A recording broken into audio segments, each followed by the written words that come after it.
Thank you. How you doing? Felt weird talking over Tom Hanks.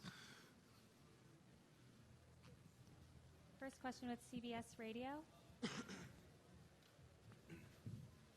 Hi, Mahershala. Congratulations. Again, we get used to this over here with you. Can you talk about what moved you about playing, I love the name Dr. Shirley, what moved you about that, the studying you did for it?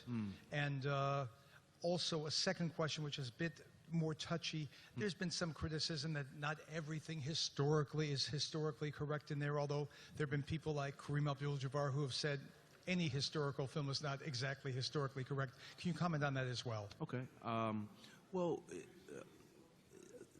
Dr. Shirley was the best opportunity that had ever come my way at that point. You got to think a year and a half ago, you know, coming off of Moonlight, which was an amazing experience, but, you know, I'm present in that movie for the first third of it, you know, and that had sort of been my largest, most profound experience in my 25 years of working, you know?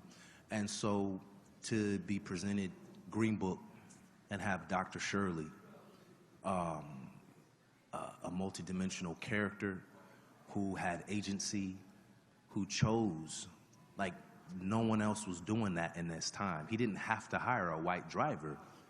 He chose to hire a white driver in 1962 to be in the South and have a white man opening your door and carrying your bags, and for him to be within that relationship, to be the person in power, for him to be as talented and as intelligent as he was, the dignity at which he carried himself with, his own personal struggle to, you know, keep his life and things about his life private, because for those things to be public, it would not have been embraced.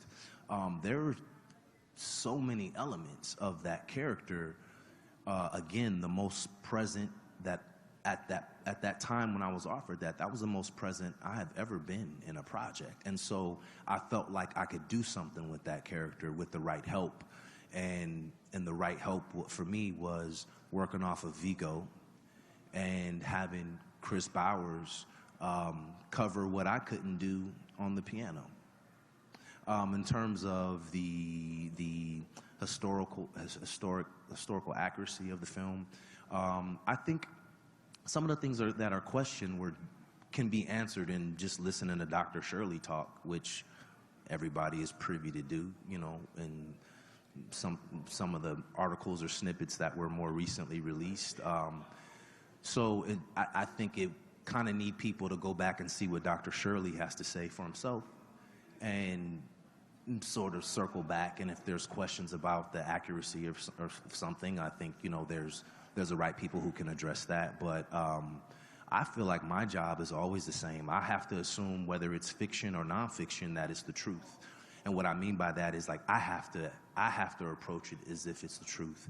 And my job is to make sure that that my work is as deep as possible, and that I'm as connected to my character as possible, and that I first and foremost believe myself so that I have a shot at an audience believing me. Thank you. Next question with the LA Times. Hi.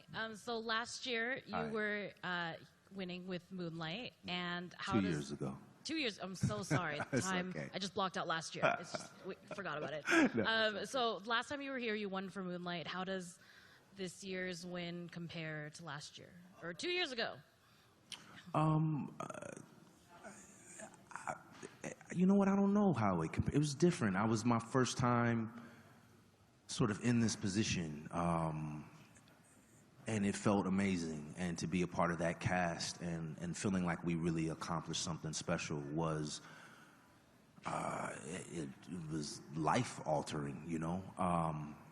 And what's important about that event and sort of the sequence of events that followed, where they made it where after acting for 25 years, I got my first opportunity to carry a project, you know, which is, I've been acting since 1993. The first show I've ever been a lead of is on tonight, you know? And so this is to come around now and be back here for Green Book, it's humbling.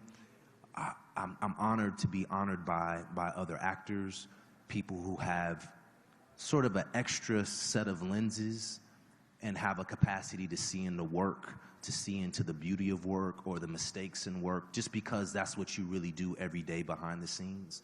But being back here, it feels amazing. It's not something that I can or would ever get used to or take for granted, because it's a real gauntlet, you know, and at the end of the day, or at the start, you're really just trying to do great work and tell great stories and inspire people and be inspired by people. This will be the last question with Twitter. Hi, Mahershala. Hi. I'm Keaton. So I have a question for you from a fan on Twitter. Okay. Her name is Kate. Okay. What types of stories would you like to see represented more in film and television? And if there's anybody that you haven't thanked yet or you didn't have a chance to thank on stage, we have a thank you camera. We'll post it a little bit later. Okay. But question first. What type of stories would I like to see on in Yes. film? More importantly, I think underneath that question is the filmmakers and people getting the opportunity to tell stories. People who have a more difficult time of getting within the tribe and the fraternity of filmmakers,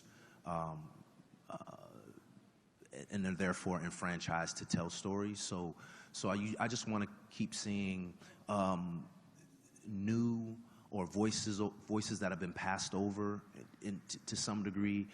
You just want to see a diverse array of filmmakers, men and women, have opportunities to tell their stories, because I think that will naturally lend to a different offering and sort of widen the scope and sort of deepen film, because you just have people with unique points of view who have not traditionally had their stories told or been in a position to tell their stories. So I would just like to continue to see new filmmakers and new voices get their opportunities. Boots Riley, I've known for, 20 years or whatever, and know him in a totally different capacity. And so to see him, really become a filmmaker and a really good filmmaker, that guy's brilliant, and you want to continue to see voices like that be supported. Anyone else you want to thank? Octavia, Spencer, of course, and our entire ensemble of actors. Many, don't get the credit that they deserve, but everybody played their part. And if something wasn't working on the day, it stood out. And we all worked to make adjustments and do the best work we could, but everyone's contribution was so critically important to the story work. And so, yes, Octavia and the rest of the ensemble. Thank you. Thank you. Thank you. That was the Thank last you. question. All right.